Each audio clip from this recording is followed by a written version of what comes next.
బాహుబలిని ప్రభాస్ కాకుండా ఇంకెవరినైనా ఊహించుకోగలరా? బాహుబలినే ఊహించకూడదు, మళ్ళీ ప్రభాస్ ఏంటి? అంతేనా? శంకరాభరణం, బాహుబలి ఇలాంటి సినిమాలు ఊహించకూడదు. No replacement. నేను చాలా రీసెంట్గా బాధపడ్డాను కూడా, ఒక సినిమాకి ఆ పేరు పెట్టారు శంకరాభరణం అని. ఐ వాజ్ రియలీ, ఎందుకు ఇలా చేశారు వీళ్ళు, సరే పోనీ వాళ్ళ ఆనందం వాళ్ళది అనుకుని. అలాంటివి టచ్ చేయకూడదు ఆ క్లాసిక్. డెఫినెట్గా అమ్మా, డెఫినెట్గా. అంటే మీరు ఒక పేరు పెట్టేసి ఆ పేరుకి ఇంకొంచెం ఎక్కువ పేరు తేవకపోయినా పర్వాలేదు, కానీ ఉన్నదాన్ని మల్లాయించేయకూడదు. అండ్ అదేంటో మరి మనం చెప్పి తెలియాలి.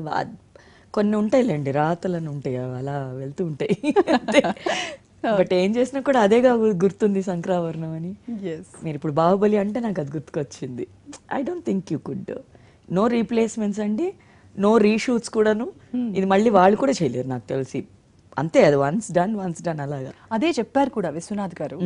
మళ్ళీ ఏదైనా రీమేక్ చేయాలని ఉందా అంటే, ఆల్రెడీ చేసేసాం కదమ్మా, మళ్ళీ ఎందుకు వాటిని వెళ్ళటం, వాటిని పాడు చేయకూడదు, ఇంకా అలాగే ఉండాలి. కరెక్ట్ అమ్మా. అది మళ్ళీ ఒక్కసారి వచ్చేటప్పుడు రోజా నేను ఒక్కటి నోటీస్ చేశాను, చాలా నేను చేసిన సినిమాల వరకు కాదు చెప్పేది, ఓవరాల్ సినిమాలు తీసుకుంటే పాత మాయాబజారు, దానికన్నా ముందు సినిమాలు అవన్నీ ఉంటాయి కదా, మీరు చూడండి ఇప్పుడు కూడా దాన్ని మీరు ఏమీ కరెక్షన్ చేయలేరు, దానికి ఉండదు.